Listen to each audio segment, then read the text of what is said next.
Tuhan tuh gak mudah. Taat sama panggilan tuh gak mudah. Kamu harus mau bayar harga. Yang namanya ikut Tuhan, hidup hanya bagi Tuhan, seperti lagu yang kita nyanyikan tadi. Memberikan diri sepenuhnya hanya untuk Tuhan. Harus siap susah. Jangan ngarepin kaya. Pelayanan kok cari duit pakai tarif. Kita di rumah tangga itu cekcok terus. Nggak cocok satu sama lain. Hidup kita menderita di dalam pernikahan yang kayak neraka. Punya suami yang tidak bisa mengerti. Punya istri yang sulit dikasihi. Tapi kita tetap bertahan dalam kesetiaan pernikahan itu tidak mudah. Waktu kita ngadapin tantangan, penderitaan, pergumulan, tekanan. Tapi kita sebagai anak Tuhan dituntut untuk merespon dengan kebenaran.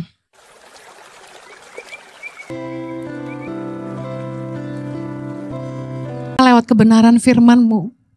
Biar membangkitkan iman, memberi pengertian, mengajar, menegur, dan membuat hidup kami lebih baik.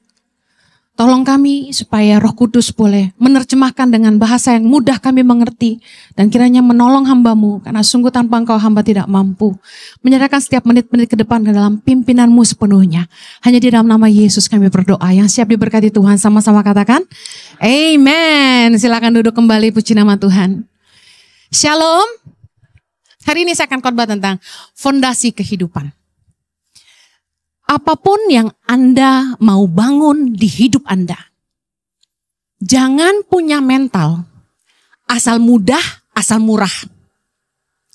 Apapun yang Anda mau bangun di hidup Anda, kalau Anda mau bangun sesuatu yang kokoh, hidup yang berkualitas, jangan punya mental asal mudah, asal murah. Matius 7 ayat 24 sampai 27 dengan judul perikop 2 macam dasar.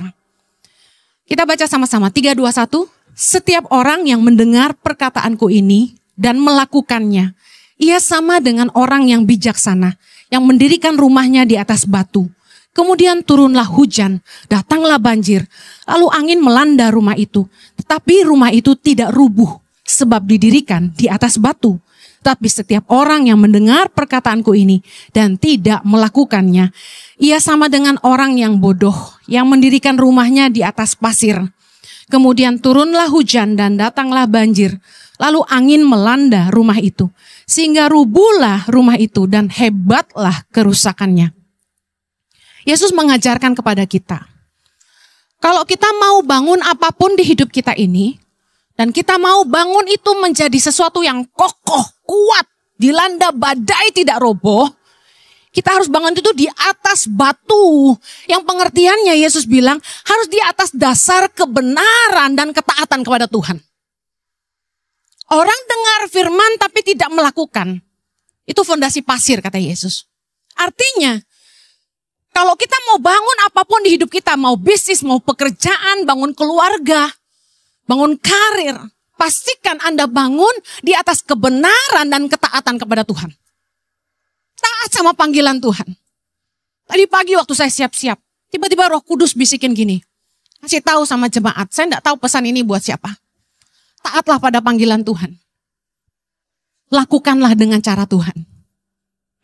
Apapun yang Tuhan mau dalam hidupmu, bangunlah itu di atas dasar kebenaran dan ketaatan kepada Tuhan.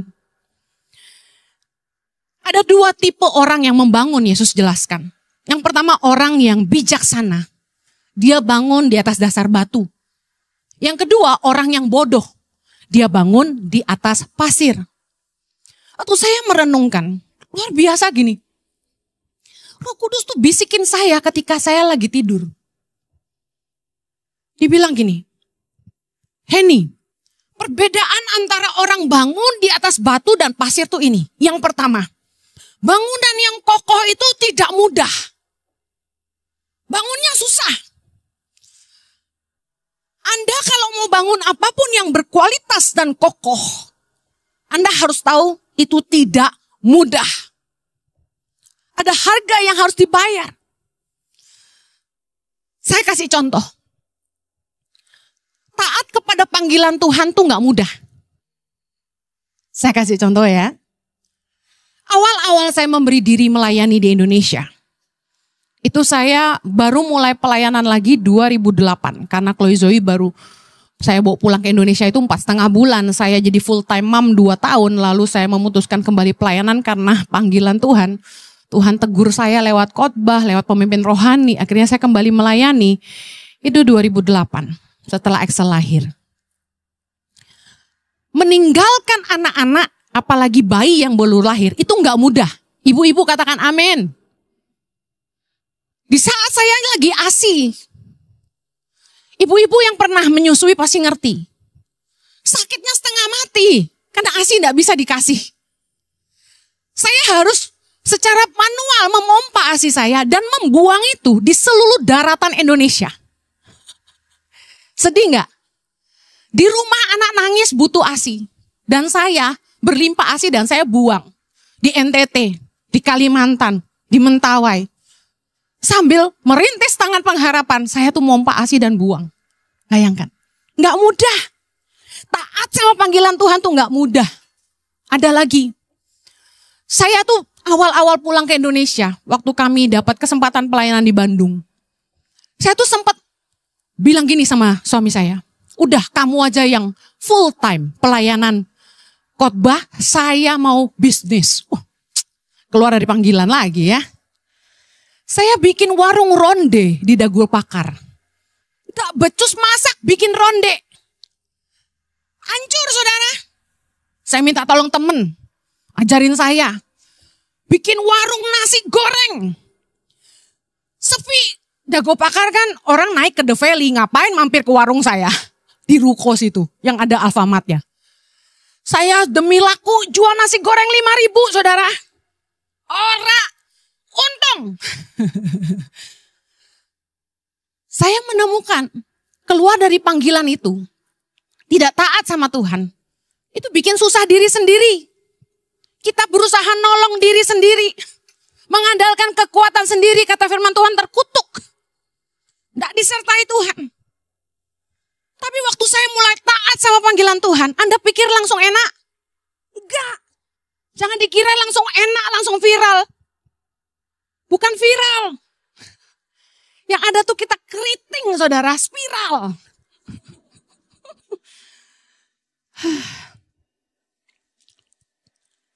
Kemarin, kakak saya itu ngajak anak saya kembar ke Paris. Naik kereta. Dari London ke Paris naik kereta. Mamanya gak ikut, cuma anaknya aja. Pas sehari sebelum mereka pergi, Roh Kudus tuh ngomong gini sama saya. Kamu inget gak? Dulu kamu mau ke Paris gak punya duit.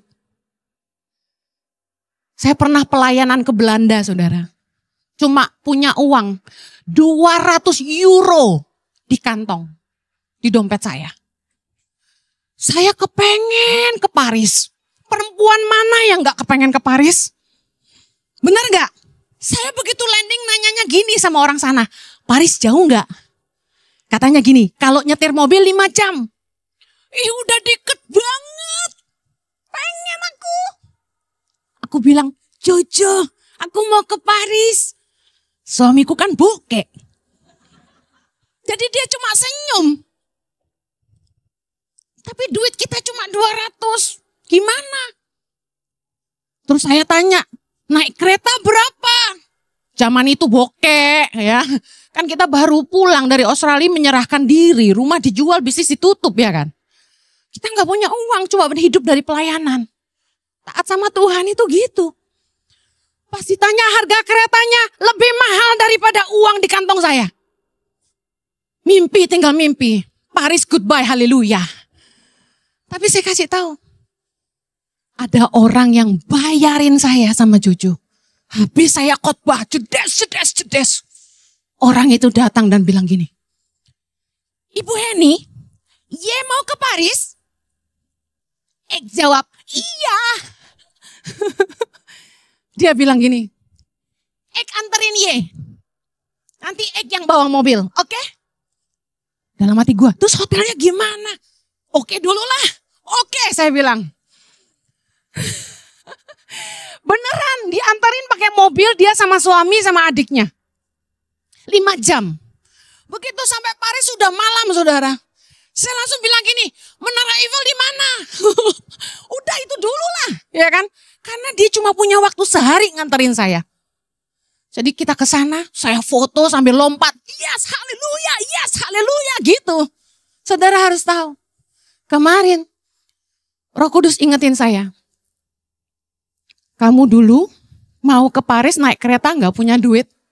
Hari ini kamu ngirim anakmu 2 orang naik kereta ke Paris. Tuhan baik, amin. Ikut Tuhan tuh nggak mudah. Taat sama panggilan tuh nggak mudah. Kamu harus mau bayar harga. Yang namanya ikut Tuhan, hidup hanya bagi Tuhan seperti lagu yang kita nyanyikan tadi. Memberikan diri sepenuhnya hanya untuk Tuhan. Harus siap susah. Jangan ngarepin kaya. Pelayanan kok cari duit pakai tarif. Hari gini orang undang saya. Bu Heni datang deh khotbah di sini. Kami kasih PK 100 juta. Saya tolak. Saya tolak. Songong bener ya. Saya kasih tahu. Nolaknya itu sakit. Siapa di sini mau khotbah diundang bayar 100 juta? Angkat tangan. Ngalor ngidul khotbah ya kan? Yang penting 100 juta. Ini serius. Natal kemarin. Kalau saya nggak khotbah di Santika, saya khotbah di tempat lain tuh 100 juta. Berani dia mau bayar saya. Yang WL aja dibayar 45 juta. Kacau nggak tuh? Tuh orang kekurangan tempat buang duit kayaknya. Saking kayanya. Ada lagi. Udah Bu Heni sini saya khotbah di tempat kami. Satu ibadah 10 juta. Bisa nego. Bisa gitu zaman sekarang. Saya kasih tahu. Komitmen tetap komitmen. Saya sudah bilang. Tuhan minta saya melayani di ICI. Memberikan hidup saya untuk jemaat ini. Bukan gak butuh duit. Tapi taat sama panggilan Tuhan itu harus bayar harga. Gak mudah. Artinya enggak? Bilang tidak pada CLCC Bandung ketika saya diundang. Itu gak mudah. Mereka tempat saya dibesarkan dalam tanda kutip. Orang kenal saya karena YouTube-nya Kaktus. Khotbah di gereja-gereja lain. YouTube-nya gak seheboh CLCC. Saya gak akan pernah lupa itu. Bilang tidak sama Pastor Andi. Itu sulit. Karena kami punya hubungan yang baik. Tapi saya mau taat sama panggilan Tuhan. Amin. Saya mau kasih tahu. Hidup berpegang pada kebenaran firman itu tidak mudah. Yang ngalami bilang amin. Waktu kita di rumah tangga itu cekcok terus. Nggak cocok satu sama lain. Hidup kita menderita di dalam pernikahan yang kayak neraka. Punya suami yang tidak bisa mengerti. Punya istri yang sulit dikasihi. Tapi kita tetap bertahan dalam kesetiaan pernikahan itu nggak mudah. Waktu kita ngadapin tantangan, penderitaan, pergumulan, tekanan. Tapi kita sebagai anak Tuhan dituntut untuk merespon dengan kebenaran. Itu pasti gak mudah. Saya kasih contoh. Waktu orang fitnah kita. Waktu orang jatuh-jatuhin kita. Secara manusia kita marah. Pengen kita balas. Betul gak? Banyak yang kasih komen ke saya. Penjarain aja tuh orang. Laporin aja pencemaran nama baik. Viral kan di mana-mana khotbah saya diedit pakai AI untuk khotbah judi online. Kata-katanya tentang Roh Kudus bisa berubah jadi judi online tuh gimana saya juga bingung. AI bahaya loh zaman sekarang. Suaranya bisa mirip saya. Meskipun beda lah. Tapi saya kasih tahu, merespon dengan benar itu enggak mudah. Kita tidak ngikutin emosi. Yesus bilang dalam Matius 10 ayat 16. Lihat, aku mengutus kamu seperti domba ke tengah-tengah serigala. Sebab itu hendaklah kamu cerdik seperti ular dan tulus seperti merpati. Dengerin, kita ini di tengah-tengah serigala. Tapi kita tetap harus jadi domba. Mudah enggak? Enggak mudah. Pengen enggak balas orang jahat? Pengen enggak nuntut penjarain orang yang fitnah kita? Pengen enggak ngelaporin ke polisi orang yang ngutang sama kita enggak bayar? Yang nipu kita? Mudah enggak merespon dengan firman? Ampunilah. 1 Tesalonika 5 ayat 15. Perhatikanlah, baca sama-sama. Supaya jangan ada orang yang membalas jahat dengan jahat. Tetapi usahakanlah senantiasa yang baik terhadap kamu masing-masing dan terhadap semua orang. Itu tidak mudah, tapi itu fondasi batu kebenaran firman Tuhan. Sekarang Anda paham? Fondasi batu itu tidak mudah, tapi itu kebenaran firman Tuhan. Waktu Anda lagi butuh duit, Anda dalam keadaan yang sulit dan terjepit. Istri di rumah udah marah-marah. Kamu tuh gak punya tabungan. Aku butuh uang sekolahin anak. Kita harus memikirkan masa depan anak kita. Cicilan rumah segitu, pusing. Lalu di kantormu, Anda punya kesempatan mencuri, korupsi, mengambil yang bukan hak Anda. Oh enggak Bu Heni, itu bukan korupsi, saya dikasih. Saya kasih tahu, tetap jujur, berintegritas, enggak mengambil yang bukan hak kita. Itu enggak mudah. Oh enggak ada yang tahu, cuma Tuhan dan kita. Tapi kita tetap taat dan tidak mengambil, meskipun kita butuh dan punya kesempatan, itu enggak mudah. Tapi itu fondasi batu, kebenaran. Saya mau kasih Anda lihat Mazmur 15. Anda mau hidupmu tidak goyah selama-lamanya? Mari lakukan firman Tuhan. Mazmur 15 ayat 1 sampai 5 sama-sama. Mazmur Daud. Tuhan, siapa yang boleh menumpang dalam kemahmu? Siapa yang boleh diam di gunungmu yang kudus? Yaitu dia yang berlaku tidak bercelah, yang melakukan apa yang adil, dan yang mengatakan kebenaran dengan segenap hatinya, dan yang tidak menyebarkan fitnah dengan lidahnya, yang tidak berbuat jahat terhadap temannya, memandang hina orang yang tersingkir, tetapi memuliakan orang yang takut akan Tuhan, yang berpegang pada sumpah walaupun rugi, yang tidak meminjamkan uangnya dengan makan riba, tidak menerima suap melawan orang yang tak bersalah. Baca sama-sama. Siapa yang berlaku demikian tidak akan goyah selama-lamanya. Anda mau hidupmu kokoh, terbangun di atas batu? Lakukan firman Tuhan. Firman Tuhan bilang, siapa berlaku demikian tidak akan goyah selama-lamanya. Inilah nilai-nilai kebenaran yang kita harus pegang di hidup kita, apapun keadaannya. Selanjutnya, saya mau kasih tahu bangunan yang kokoh. Kenapa enggak mudah? Karena butuh waktu. Lama. Good things take times. Good things definitely take times. Segala sesuatu yang baik itu butuh waktu mengerjakannya. Butuh waktu membangunnya. Enggak instan. Saya ini melayani Tuhan sejak umur 16 tahun. Baru 30 tahun kemudian Tuhan mempercayakan jemaat kami sendiri. Lama enggak? 30 tahun. Melewati banyak proses, tekanan, penderitaan, penghinaan, cacian, fitnahan, dan sebagainya. 30 tahun. Baru dipercayakan jemaat sama Tuhan. Saya kasih tahu. Itu pun dipaksa Tuhan, bukan saya yang mau. Dikasih sama Tuhan gitu loh. Saya ketemu anak muda. Bilang sama saya sama istri mau jadi gembala katanya. Hah? Kaget saya. Terus saya tanya, emang selama ini pelayanan apa? Ya enggak pelayanan sih, istri saya ngurus anak di rumah. Tapi dulu banget pernah aja di sekolah minggu, guru sekolah minggu katanya gitu. Oh, terus dianya sendiri pelayanan gitu. Pelayanan di mimbar. Bukan khotbah ya. Nah, terus saya ngomong gini, lalu menurut kamu kapasitasmu apa jadi gembala? Emangnya orang jadi gembala asal ganteng aja? Asal kaya? Gak semudah itu. Pekerjaan paling stres di dunia nomor 1 surgeon, dokter ahli bedah. Pekerjaan paling stres kedua itu jadi gembala.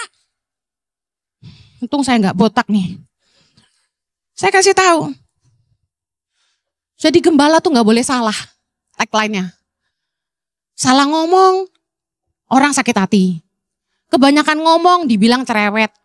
Kurang ngomong dibilang sombong. Susah. Pakai barang yang kelihatan murahan dibilang kampungan. Pakai barang mewah dikit dibilang sok kaya. Makan duit jemaat. Keluar negeri dibilang makan uang gereja. Pusing kan? Coba tuh. Gampang gak jadi gembala? Ora. Tapi fondasi batu itu pasti butuh waktu.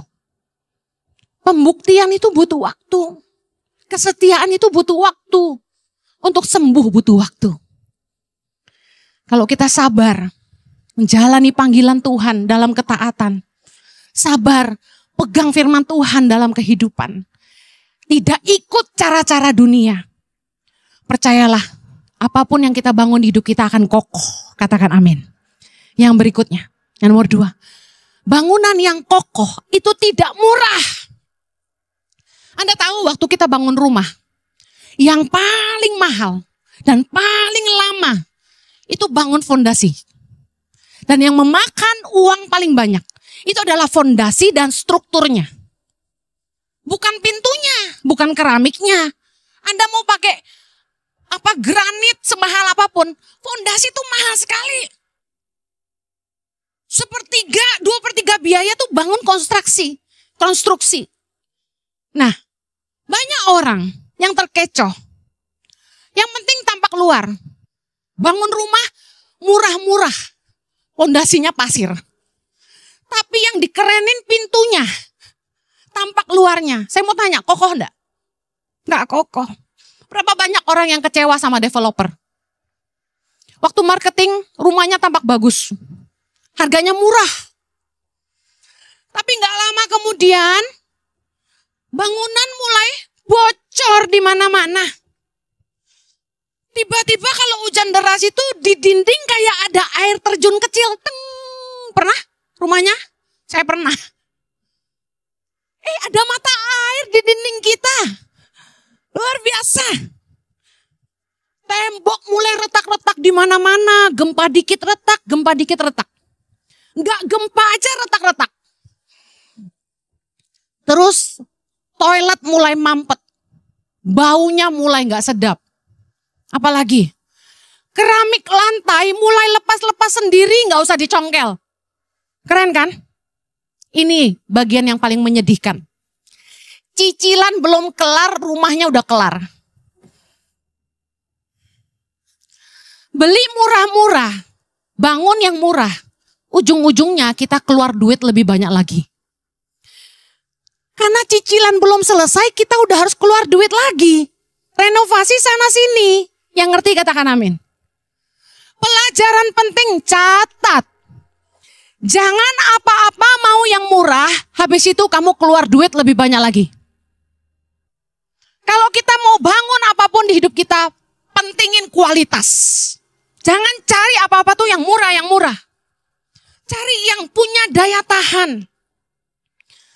Nah, untuk segala sesuatu yang berkualitas dan punya daya tahan, kokoh, itu ada harganya. Katakan amin.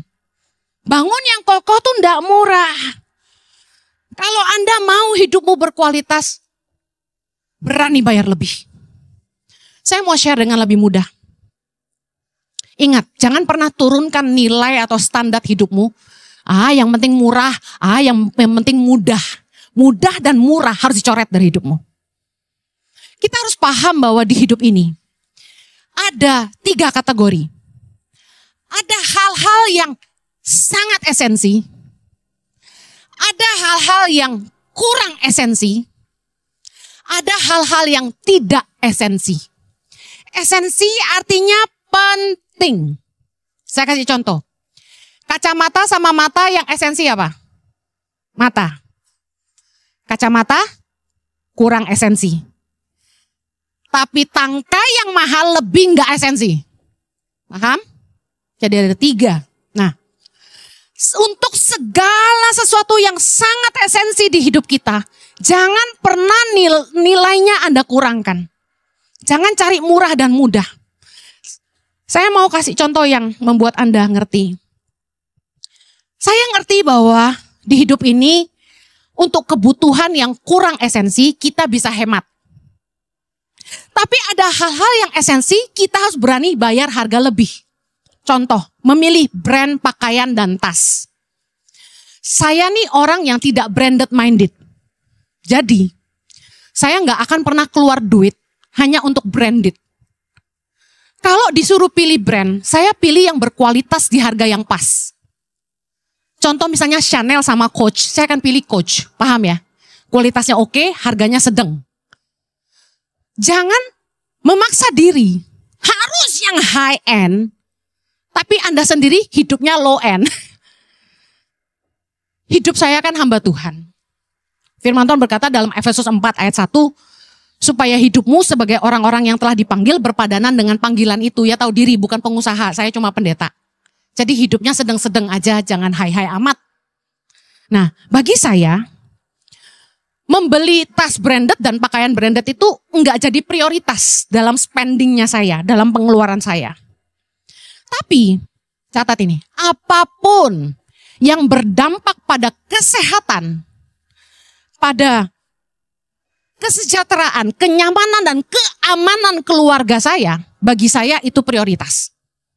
Contoh, saat liburan keluarga, saya itu sudah planning jauh-jauh hari, setahun. Cari tiket yang murah, pesawat yang oke tapi tiketnya murah. Cari hotel minimal bintang 4. Kenapa? Saya perhatikan, ada keluarga yang ngirit kalau ngajak keluarga jalan-jalan. Memang harus sesuai kantong ya. Kita enggak usah maksa. Kalau Anda mampunya bintang 3, monggo. Tapi jangan bintang 1.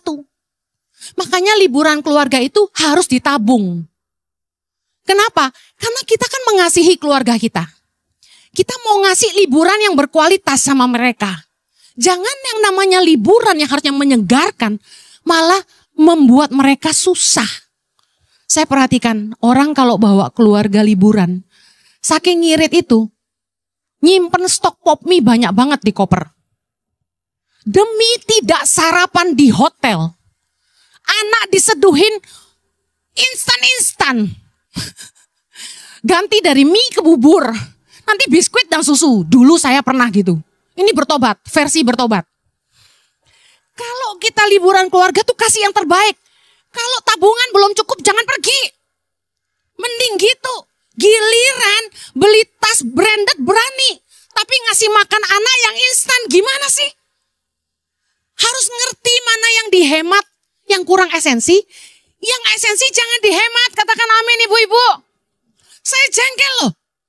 Giliran buat hotel, ngirit bintang 1. Kasian banget. Makan yang instan-instan. Jangan bayar sarapan di hotel ya nak, mahal. Tapi giliran Elvi beli. Gimana sih? Kita mesti ngerti mana yang esensi, mana yang kurang esensi. Lagi, beli anak kacamata. Anak saya kan matanya minus sudahan, harus pakai kacamata. Saya suruh dia bikin kacamata.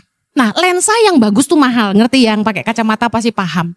Kenapa? Pertama anti radiasi, lalu juga sinar segala macam kita ngelihatnya lebih clear. Nah saya bilang kalau lensa jangan ngirit, karena itu penting buat penglihatan. Tapi kalau frame-nya nggak usah yang Prada, nggak usah yang Versace, Gucci, Chanel. Buat apa lu gaya-gaya? Yang penting itu lensanya. Nah yang giliran kayak gini-gini, saya perhatikan orang yang pelit tuh ngiritnya nggak boten-boten. Anaknya beli kacamata diomelin.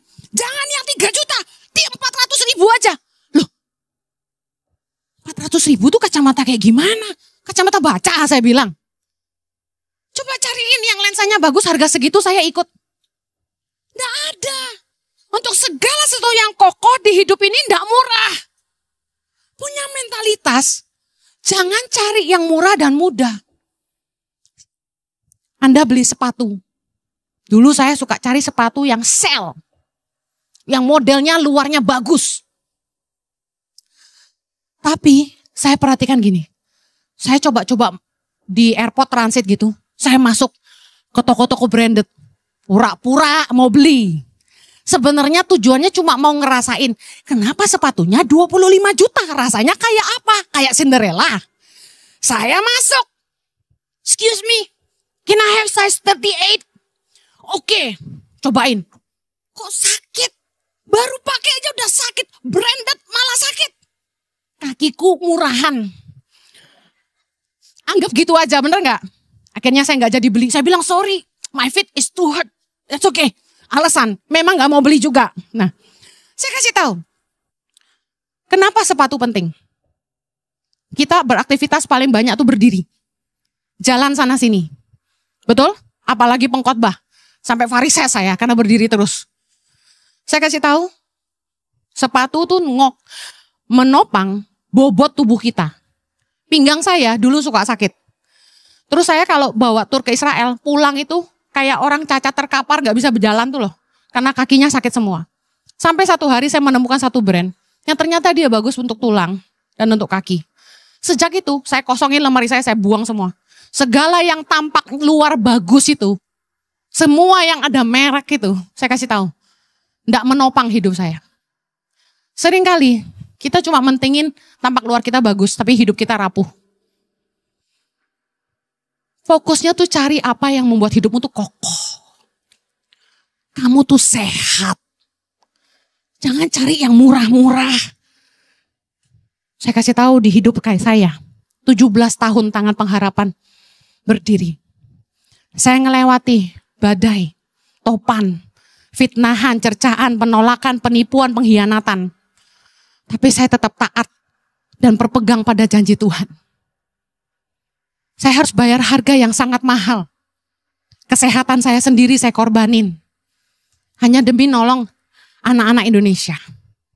Yang notabene tangan pengharapan enggak kasih apa-apa kok untuk saya. Tapi untuk taat sama Tuhan tuh enggak murah. Saya yakin gini. Kalau Anda mau bangun apapun yang kokoh di hidup Anda, pastikan gini, selalu lakukan apa yang sesuai dengan kebenaran. Itu yang saya selalu pegang. Saya bikin begini sesuai firman Tuhan enggak? Saya selalu mau pastikan firman Tuhan itu enggak cuma saya baca, tapi saya lakukan. Saya hidupi. Kasih itu enggak cuma di mulut, tapi saya hidupi. Ketaatan kepada Tuhan. Dan kasih menjadi fondasi yang akan terus membuat hidupmu kuat dan apapun yang kamu bangun akan kokoh dalam hidupmu. Saya berdoa, Anda tidak punya mental cari yang murah dan yang mudah. Karena apapun yang kuat itu tidak pernah mudah dan tidak pernah murah. Yang mengerti katakan amin. Kita berdoa. Bapa di sorga, hamba-Mu berdoa agar setiap umat-Mu mau hidup taat kepada Tuhan. Taat sama firman Tuhan. Mungkin mereka ada yang sudah jadi Kristen puluhan tahun, belasan tahun. Ini saatnya Tuhan, 2025. Mereka sungguh-sungguh belajar menghidupi firman Tuhan. Pasti sakit, pasti tidak mudah. Pasti harga bayarnya tidak murah. Tapi hamba-Mu berdoa 2025. Ada percepatan dan ada kekuatan yang Tuhan berikan. Mereka mampu menghadapi semuanya dalam anugerah Tuhan. Hamba-Mu berdoa ada kebenaran firman-Mu jadi fondasi kehidupan. Ketaatan kepada Tuhan dan kasih menjadi fondasi yang mereka pegang. Berkati umat-Mu Tuhan. Apapun yang mereka hadapi ke depan. Tuhan ingatkan dengan khotbah ini. Harganya tidak murah. Caranya tidak mudah. Tapi kami percaya kami punya Tuhan yang setia. Terima kasih. Berkati umat-Mu. Aku percaya apapun yang mereka bangun ke depan pasti kokoh berdiri dan disertai Tuhan. Di dalam nama Yesus.